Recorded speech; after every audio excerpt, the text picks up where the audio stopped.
गुस्से से लाल हुए लालू यादव। लालू ने बीजेपी पर चलाया डंडा, आरएसएस को भी रगड़ दिया। मोदी के छूट गए पसीने, अमित शाह भी हो गए सन्न। लालू को फंसाना चाहती थी बीजेपी। लालू ने खोल दिए बीजेपी के धागे। डंडा उठाकर बीजेपी को बिहार से भगाया, कहा ऊंट पहाड़ के नीचे आया। बीजेपी के योगी को तेजस्वी ने कहीं का नहीं छोड़ा, समझाते रह गए लालू यादव। नीतीश कुमार ने भी मोदी को दे दी सबसे बड़ी चुनौती। 24 में बीजेपी की हार हो गई पक्की। बिहार की सियासत में अब भूचाल आ गया है। लालू यादव ने सिर पर लाल कपड़ा बांधते हुए बड़ा ऐलान कर दिया। 75 की उम्र में लालू ने बीजेपी को इस तरह से फंसा दिया है कि अब बीजेपी 2024 की जीत तो भूल ही जाए। लालू यादव को ऐसे ही नहीं बिहार की सियासत का राजा कहा जाता है।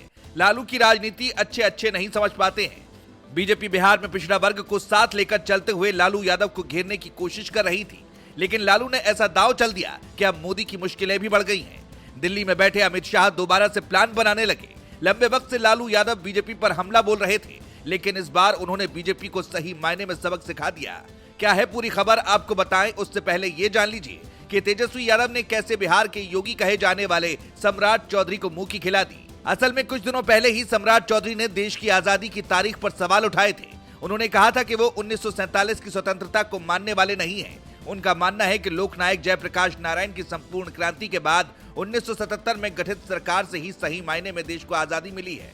सम्राट चौधरी को यही लगा था कि इस बयान पर दिल्ली दरबार से उन्हें तोहफे दिए जाएंगे, नरेंद्र मोदी उनके लिए तालियां बजाएंगे, अमित शाह का फोन उनको आएगा और कहा जाएगा कि सारी बाजी पलट दिए। लेकिन यह बयान बीजेपी के लिए गले की फांस बन गया है। 24 के चुनाव से पहले सम्राट चौधरी ने बीजेपी को ही फंसा दिया। अंग्रेजों से लड़ने के बाद स्वतंत्रता सेनानियों ने भारत को आजादी दिलाई थी। हिंदू मुसलमान सब ने अपनी जान की आहुति आजादी में दी, लेकिन सम्राट चौधरी की तरफ से जब यह बयान दिया गया तो बिहार से लेकर दिल्ली तक हंगामा मच गया।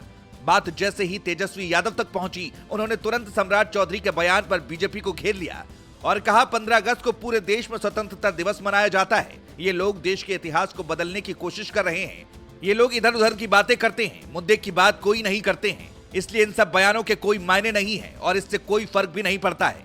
यानी सम्राट चौधरी का बयान ही उन पर उल्टा पड़ गया और अब वो भागे भागे फिर रहे हैं। लेकिन केवल तेजस्वी यादव ही नहीं, विपक्ष की कई पार्टियों ने सम्राट चौधरी के इस बयान को स्वतंत्रता सेनानियों का अपमान बताया। पर जैसे ही बात लालू यादव तक पहुंची, लालू का गुस्सा भी भड़क गया और उन्होंने भाजपा को सबक सिखाते हुए साफ कह दिया कि भाजपा किसी भी सूरत में देश का भला नहीं चाहती है। उन्होंने भाजपा पर तीखा हमला बोलते हुए कहा, बीजेपी का जन्म ही पिछड़ा विरोध में हुआ है। बीजेपी कभी भी नहीं चाहती कि वंचित वर्गों का सामाजिक और आर्थिक उत्थान हो।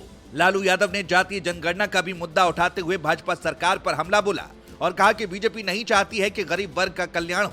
यहाँ बात जातीय जनगणना की कर लेते हैं, जिससे भाजपा भागती आई है। लेकिन विपक्ष की यह मांग है कि जल्द से जल्द जातीय जनगणना कराई जाए। इसी मांग को लेकर नीतीश कुमार ने एनडीए से अपना रास्ता अलग किया था।